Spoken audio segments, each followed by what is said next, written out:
Lockdown में town से घरे जिद करता रह तू सोते के जोरे।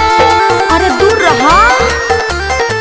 लॉकडाउन में टाउन से घरे जिद करता रह तू सोते के जोरे। तो ठीक है कैला बाकी सुत जा भर पेट खा के। तो ठीक है कैला बाकी सुत जा भर पेट खा के।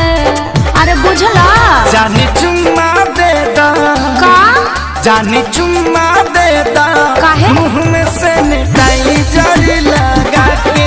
जानी चुम्मा दे दा मुँह में सैनिटाइजर लगा के। ओहो अरे दूर रहो।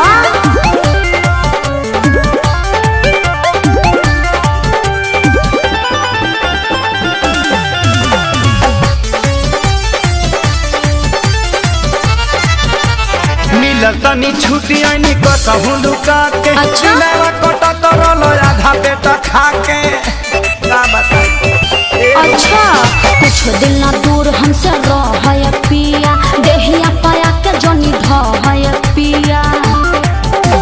पता बा हमारा काहे खातिर आइल बड़ो गुस्सा के। पता बा हमारा काहे खातिर आइल बड़ो गुस्सा के। जौन सोचत बड़ा ना होई। जानी चुम्मा दे दा चुप रहा।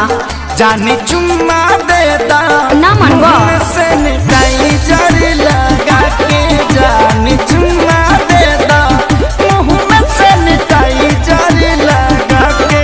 और जीत काहे पहले बड़ा।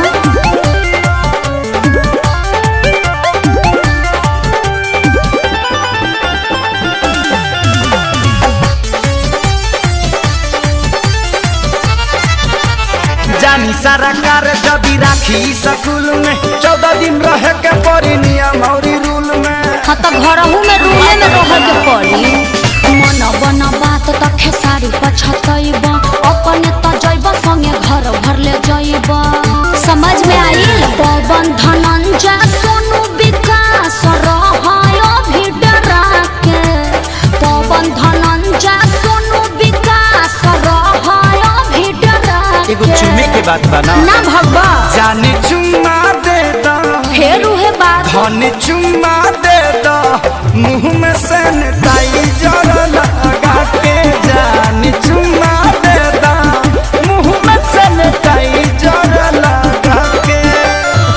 लॉकडाउन में टाउन से घरे जिद करता रह तू सोते के जोरे।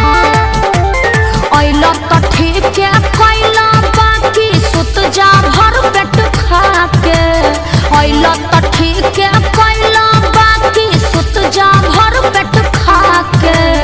अरे बुझला जानी चुम्मा दे दा का जानी चुम्मा दे दा काहे मुँह में सैनिटाइजर लगा के। जानी चुम्मा दे दा मुँह में सैनिटाइजर लगा के। चुपचाप घर में बंद रहो ना तो मुखिया जी के फोन कर दे। अभी टांग ले जाइए।